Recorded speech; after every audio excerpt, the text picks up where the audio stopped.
ধৈর্য কাকে বলে জানতে চাও? তাহলে প্রবাসীর বউ হয়ে দেখো। শুধু অপেক্ষা আর অপেক্ষা। হাজারটা স্বপ্ন নিয়ে উড়াল দেওয়ার নামই হচ্ছে প্রবাসী। আর চোখ ভর্তি পানি নিয়ে অপেক্ষা করার নামই হচ্ছে প্রবাসীর বউ। যে মানুষটাকে ছাড়া একটা মুহূর্ত বা একটা দিন কাটতো না, সেই মানুষটাকে ছেড়ে মাসের পর মাস কাটাতে হয়। আসসালামু আলাইকুম প্রিয় ভাই বোনেরা, সকলে কেমন আছেন? আমি আপনাদের প্রিয় বোন নাটোর জেলা থেকে আপনাদের মাঝে আবারও চলে আসলাম। তবে আজকের দিনটা আমার কাছে অনেকটা কষ্টের, ভেতরটা বুকটা ফেটে চৌচির হয়ে যাচ্ছে। মনের ভেতরে কেন এত কষ্ট সেটা অবশ্যই আমার প্রিয় ভাই বোনেরা বুঝতে পেরেছেন। আপনাদের ভাইয়া কিন্তু আজকে চলে যাবে দুপুরের খাওয়া দাওয়া শেষ করে 2টার সময়। আর সেই জন্যই অনেকটা তাড়াহুড়া নিয়ে সকাল থেকে কাজগুলা করতেছি।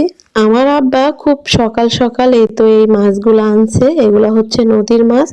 আপনাদের ভাইয়া কিন্তু ছোট মাছ বা এইসব মাছগুলা অনেক বেশি পছন্দ করে।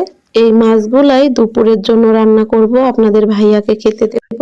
মাছ কাটতে অনেকটা টাইম লাগবে, সেই জন্য চাচি, আমার মা সবাই মিলে মাছগুলা কাটলাম। আর এখানে আপনাদের ভাইয়ার সঙ্গে হাসানটাই তো বাজারে যাচ্ছে। আপনাদের ভাইয়ার কিছু প্রয়োজনীয় জিনিস ও বাড়ির কিছু প্রয়োজনীয় জিনিস কিনতে যাচ্ছে। আমাদের বাড়িতে কিন্তু আমার আব্বা ছাড়া কোনো ছেলে মানুষ নাই। যখন আপনাদের ভাইয়া চলে যায় তখন কিন্তু আমার অনেকটাই কষ্ট হয় সবকিছু কেনাকাটা নিয়ে। সেই জন্য যাওয়ার আগে যা যা প্রয়োজন সেগুলা কিন্তু সবকিছুই কিনে দিয়ে গেছে। হাসানের খাওয়ারও অনেক কিছুই কিনে দিয়ে গেছে। একজন প্রবাসীর স্ত্রী যেমন একা হাতে সংসারটাকে চালাতে অনেকটা ভয় করে, সেরকম একজন প্রবাসীও কিন্তু স্ত্রীকে রেখে যায়, সন্তানদেরকে রেখে যায়। তাদের জন্য সব সময় টেনশন, মায়া থেকেই যায়। আজকে আপনাদের ভাইয়ার যা যা পছন্দ সেগুলাই কিন্তু করতেছি। আপনাদের ভাইয়া ছোট মাছটা অনেক বেশি পছন্দ করে, সেগুলা রান্না করব। আর ওর কাছে আমার শাড়ি পরাটা খুবই পছন্দ, সেই জন্য ভেতরে যতই কষ্ট থাক শাড়ি পরে এই তো রান্না বান্না করতেছি। মাছগুলা কাটা ধোয়া একদম সবকিছুই রেডি, এখন শুধু রান্না করব। আর চুলার জালটা ধরিয়ে দিয়ে আগে ভাতটা উঠিয়ে দিলাম। এদিকে ভাতটা হতে থাকবে আর যা কিছু বাকি সবকিছু রেডি করে নিতে পারবো। অনেকগুলাই মাছ যেহেতু, সেই জন্য কিছু মাছ ফ্রিজে রেখে দেব। আর এই তো কিছু মাছ রান্না করব। চান্দা মাছগুলা চচ্চড়ি করব, আর হচ্ছে ট্যাংরা আর হচ্ছে বাইম মাছগুলা আলাদা করে কুমড়ো বড়ি দিয়ে ঝোল রান্না করব। আর বেশি কিছু রান্না করব না, আসলে যাওয়ার টাইমে কিন্তু তেমন একটা খাওয়া যায় না, আর সেই জন্য বেশি কিছু রান্না করতেছি না। আর আপনাদের ভাইয়াও কিন্তু বলতেছে এত কিছু রান্না করা লাগবে না, আমি এত কিছু খাবো না।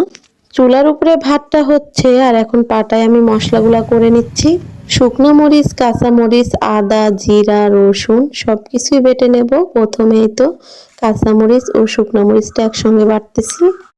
আরেকটা কথা আমার প্রিয় ভাই বোনদের সঙ্গে কিন্তু শেয়ার করা হয়নি, আমরা তো 2 বোন, আর 2 বোনের হাজবেন্ডই কিন্তু দেশের বাইরে থাকে। আপনাদের ভাইয়া আর আমার বোনের হাজবেন্ড একসঙ্গে কিন্তু দুজনেই তো ছুটিতে আসছিল, আবার আজকে একসঙ্গেই চলে যাবে, সেই জন্য আরো অনেকটা তাড়াহুড়া করতেছি। দুপুরে 3টার এতো বাসের টিকিট কাটা হয়েছে, বাসে চড়ে যাবে ঢাকাতে। আমার রান্না বান্না করা হলে আমার মা কিন্তু এই তো মাছের একটু তরকারি নিয়ে আমার বোনের বাড়িতে যাবে, কারণ আমার বোনের হাজবেন্ডও ছোট মাছের তরকারিটা অনেক বেশি পছন্দ করে। মশলা বাটতে বাটতে হাসান ও হাসানের আব্বু বাজার থেকে চলে আসলো। যেহেতু আমাদের 2 বোনের হাজবেন্ডই আজকে চলে যাবে, সেহেতু কিন্তু আমার মা বাবা সবারই অনেকটা মন খারাপ। এই 3 মাসটা আমাদের পরিবারটা একদম হাসি খুশি ছিল, আর একসঙ্গে কিন্তু একদম সবারই মনটা খারাপ হয়ে যাচ্ছে। আপনাদের ভাইয়া তো বাজার থেকে চলে আসছে, ব্যাগপত্র কিন্তু গোছাতে হবে, সেগুলোও গুছিয়ে নেব। তবে রান্না বান্না আগে করে নিই। আপনাদের ভাইয়া সৌদি আরব থাকে, আর সেখানে আমার 2টা চাচাতো ভাই আর পাড়া প্রতিবেশী অনেকেই থাকে। ও যারা থাকে তাদের আত্মীয় স্বজন আসছে অনেকেই অনেক কিছু দিতে, তাদের কাছে পাঠানোর জন্য। প্রবাসীর পরিবাররাও কিন্তু প্রবাসীদের নিয়ে অনেক বেশি টেনশন করে, বেশিরভাগ খাওয়া নিয়ে টেনশন করে, কারণ দেশের অনেক কিছুই খেতে পায় না তারা। আর যখন কাছের কেউ দেশ থেকে যায় তখন কিন্তু তারা অনেক কিছুই দেওয়ার চেষ্টা করে। আপনাদের ভাইয়া এসে বলতেছে এখনো তোমার রান্না বান্না শেষ হয় নাই, তাড়াতাড়ি করে রান্না করো, সবকিছু ব্যাগপত্র গোছাবো। এদিকে আমি তেলের এই তো মুখাটাও খুলতে পারতেছিলাম না, আপনাদের ভাইয়া আমাকে খুলে দিল। আসলে এই মানুষটা পাশে থাকলে আমি সব কিছুতেই ভরসা পাই, সব কাজে আমাকে সাহায্য করতে। আমার ভিডিওর মধ্যে অবশ্যই আপনারা দেখতে পান আপনাদের ভাইয়া কতটা আসলে কেয়ারিং, কতটা আমার ও আমার বাচ্চাদের যত্ন করে। এই মানুষটা না থাকলে কতটা কষ্টে থাকবো বা কতটা মিস করব, আসলে সেটা কাউকে বোঝানো যাবে না। নিজের ভেতরের কষ্টটা নিজেকে চেপে রেখে এই তো আবারও অপেক্ষা করতে হবে। সেগুলাই ভাবতেছি আর রান্না করতেছি, আর ভেতরে কিন্তু অনেক কষ্ট হচ্ছে। তারপরেও এই তো কতটা সুন্দর করে যত্ন করে রান্না বান্না করতেছি প্রিয় মানুষটার জন্য। আস্তে জালে চুলার উপরে ভাতটা রেখে দিলাম, কারণ সিদ্ধ হতে একটু বাকি আছে। এই ফাঁকে আপনাদের ভাইয়া বলতেছে চলো একটু ঘুরি আশেপাশে, কারণ সে তো চলেই যাবে। আর এই তো আমাদের এই শখের বাড়িটা কিন্তু আমাদের দুজনের মনের মতো করে অনেক কষ্ট করে রং করে তারপরে এই বাড়িটা করা। দুজনই অনেক বেশি কষ্ট করেছি, আর এই আশেপাশের গাছ ফুল সবকিছুই দুজনার হাতের লাগানো। প্রতিটা জিনিসই আপনাদের ভাইয়ার হাতের ছোঁয়া আছে, আর প্রতিটা জিনিসের প্রতি আপনাদের ভাইয়ার অনেক বেশি মায়া হয়ে গেছে। ওর সঙ্গেই মাঝে মাঝে এখানে এসে দাঁড়িয়ে থাকতাম, গল্প করতাম, বসে থাকতাম, তখন অনেক বেশি ভালো লাগতো আমাদের এই শখের বাড়িতে। ভাতটা দেখতেছি এখনো হয়নি, কারণ বসা ভাত হতে আসলে অনেকটা দেরি হয়, সেই জন্য একটু এই তো ঘরে বসে থেকে গল্প করতেছি। সকালের যে তিলের নাড়ু বানিয়েছিলাম সেটাই ছিল, আপনাদের ভাইয়াকে দিলাম, বসে বসে খাচ্ছে। আর উপরে কিন্তু ফ্যান চলতেছে, ফ্যানের বাতাসটা অনেক বেশি ভালো লাগতেছিল।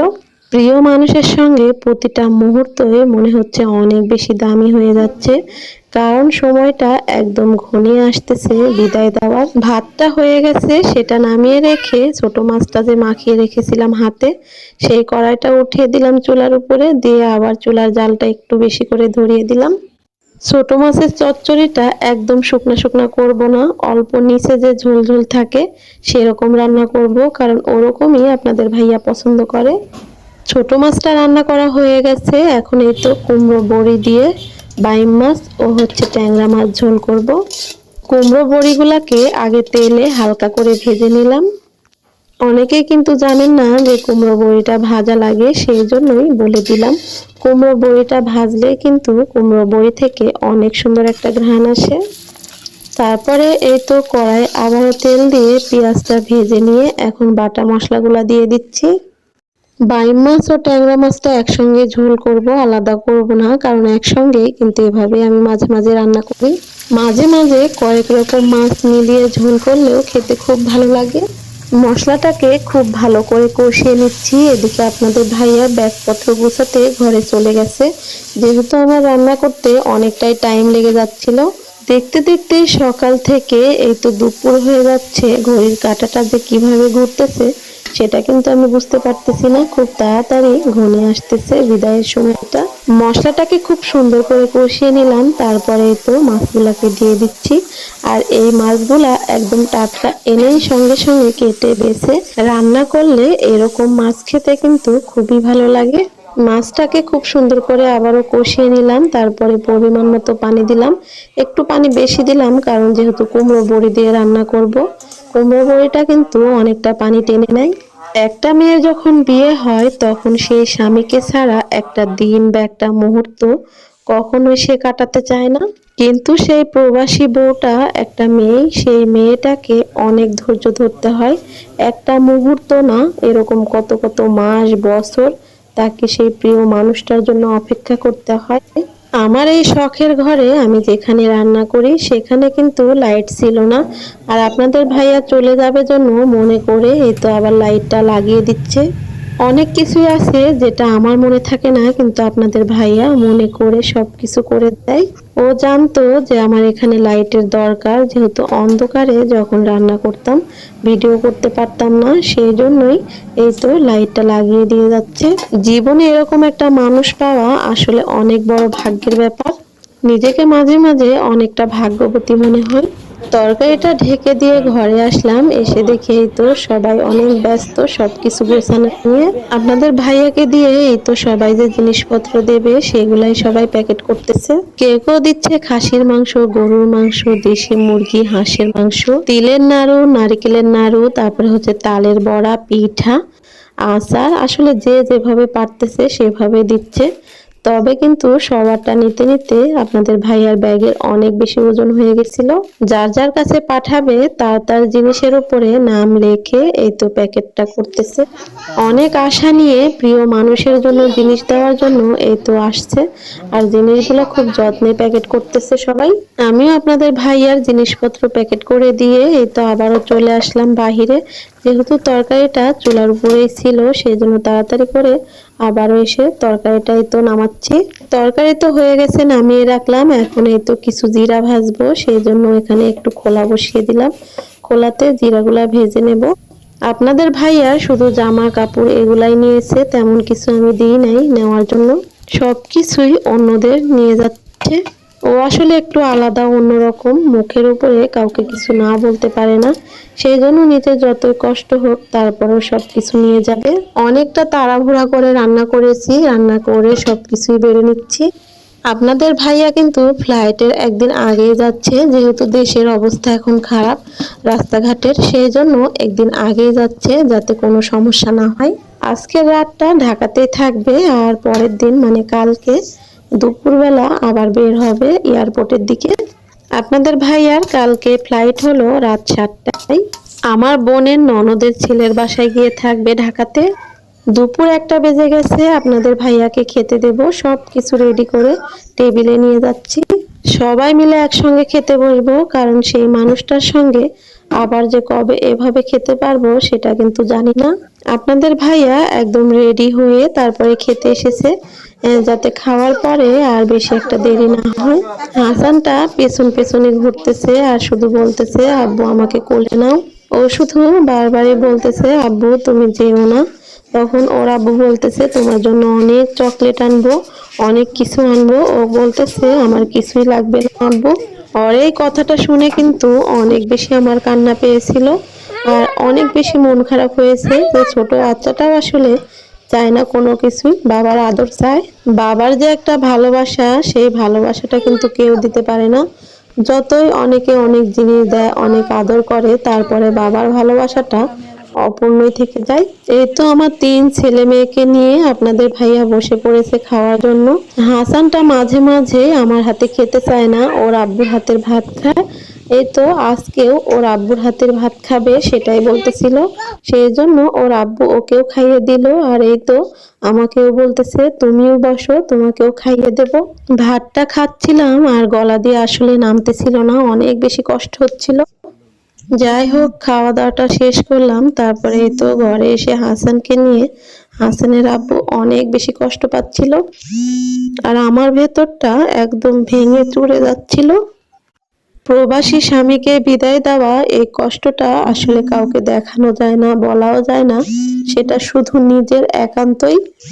প্রিয় স্বামীকে বিদায় দেওয়ার মুহূর্তটা কতটা যে কষ্টের, যাদের স্বামী দূরে কোথাও থাকে আর যারা প্রবাসীর বউ, তারাই একমাত্র বোঝে। একটা মেয়ের জীবনে এর থেকে বড় কষ্টের আর কোনো কিছুই হয় না।